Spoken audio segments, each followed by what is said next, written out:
So good afternoon, Madan. Are you there? Hi, good afternoon.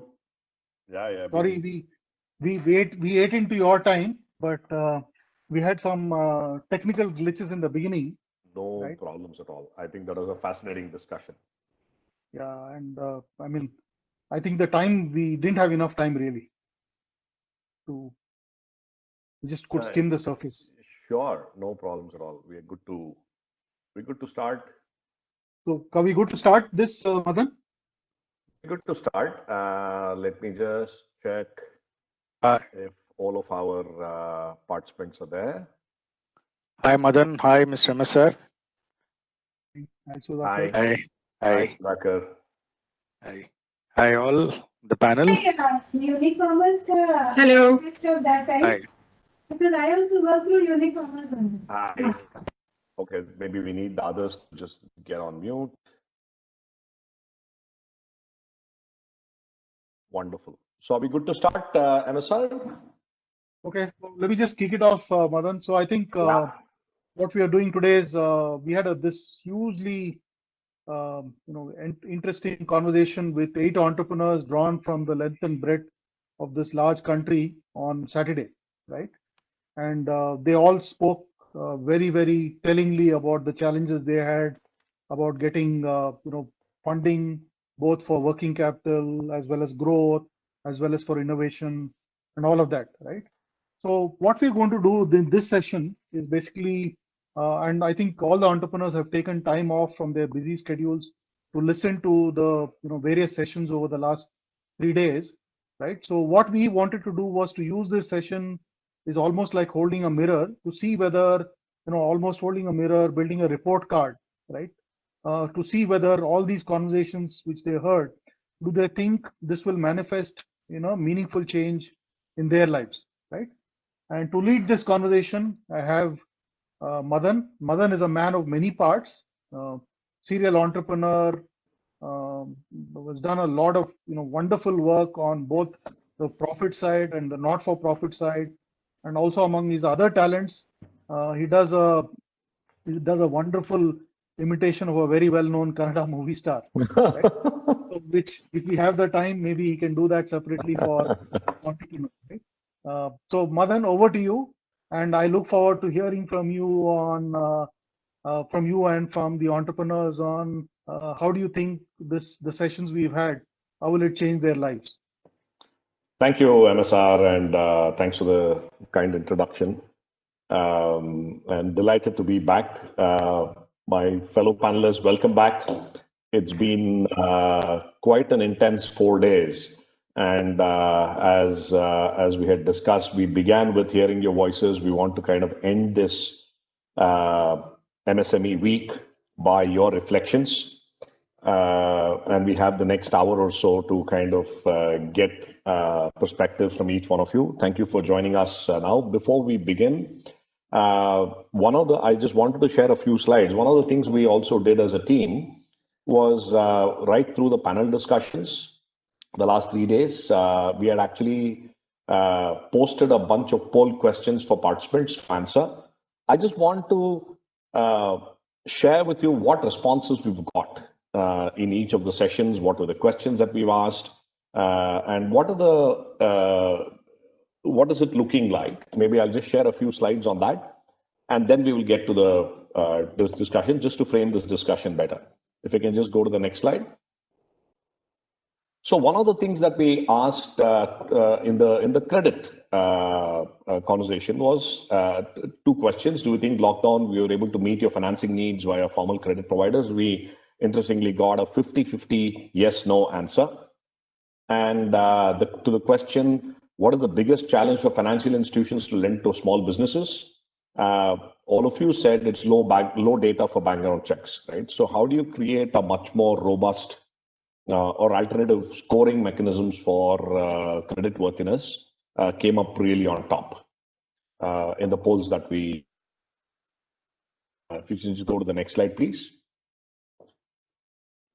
Continuing the same conversation, we asked, what would give financial institutions more confidence in an entrepreneur's ability to repay? Interesting answer, psychometric data about the entrepreneur. So it's all boiling down to how do you truly understand the mind of the entrepreneur, the heart of the entrepreneur, and can you take a call? All things being equal, can you take a call on that? The other interesting question was, we've of course heard a lot of digital models. There's been a plethora of solutions that have come out of the digital world. But do you think digital and physical should coexist? The answer has been a resounding yes, that we need phygital models where the digital coexists with the physical world. And how do we bring both of those together? We've had several conversations on the panels on that as well. If you can just share the next slide, please. On the Oken session, how will you benefit? How do you think Oken will benefit the entrepreneurs? I think, those of you who responded are seeing the benefits accrue across all the levels. So 70% of them, 70% of you said all the above, which means it will provide a platform to develop custom credit products. It will enable third-party intermediaries like NGOs and marketplaces to become channels. And it will transform the lending space for small businesses like UPI did for payment space. So it really looks like there's a lot of promise here. We need to figure out how this will play out. And obviously, we all need to work together on that. If you can just go to the next slide.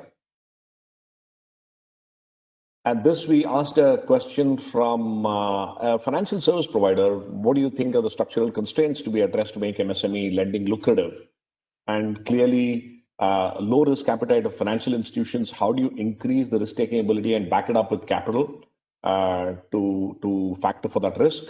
And where do you require fintech innovations? Underwriting came up on top. Of course, fraud management, collections are all snapping at the heels. But really, how do you underwrite the loan? And therefore, how do you look at algorithms that will really make us understand the entrepreneur better and therefore the needs better?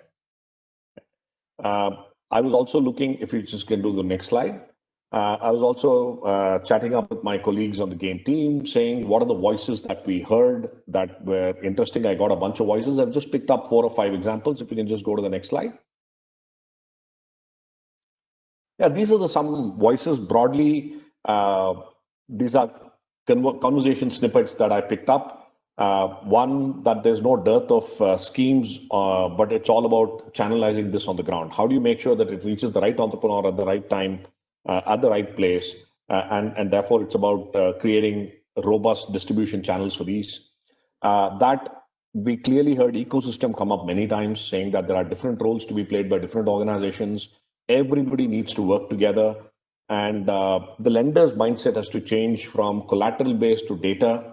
And also it's about active engagement with the entrepreneur and the entrepreneurial ecosystem to make sure that the loan doesn't go bad. So how do you move the onus of the loan going bad only from the entrepreneur to the ecosystem? Can we get the ecosystem to come together to support entrepreneurs, which is the larger question we're trying to solve at GAIN, that how do you get everybody and their uncle and their nephews and their aunts or whatever, the entire gang to come together to be able to solve for the entrepreneur's growth? Right. This is some slides that I just used for context setting.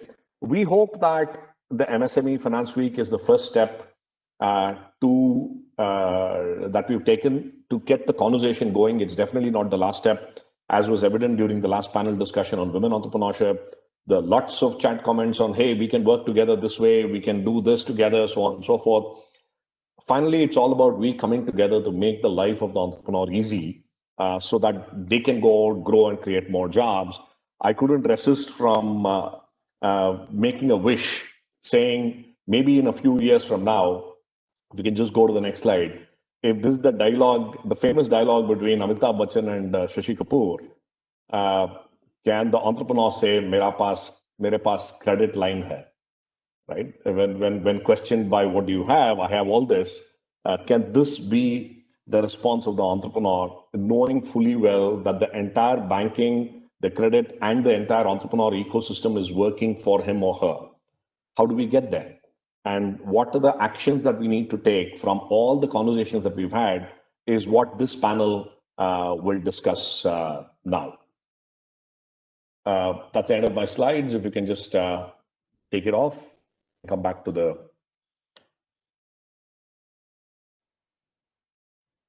Excellent. Okay. So with that as the conversation starter, to frame this set, maybe what I will request each one of our panelists, we did this on Saturday, but there could be newer members in the audience. So if I can just request each one of you just to do a 2-line introduction of yourselves, and then we'll get to a conversation. Like, as I said, this is a conversation amongst friends, amongst people who deeply care about the entrepreneurial ecosystem. You're just not here representing yourselves. You're representing the entire nation of entrepreneurs like you. What can we do better? So we'll just keep it flowing and figure out where this leads us. So let's just get started. Maybe I'll go in the order of the faces I see on my screen. We can start with Sangeeta. I have to remember to unmute myself. So I'm Sangeeta Prasad. The company is Amaltas Apparel and Accessories Private Limited. Amaltas is the base company. We started around 29 years ago as an export buying agency. We worked with multinational brands like Billabong, Roxy, Quicksilver, which are buying in various countries. So we dealt with these brands in various countries. We got really good at sourcing. We decided to launch a brand. We thought we'll build an asset.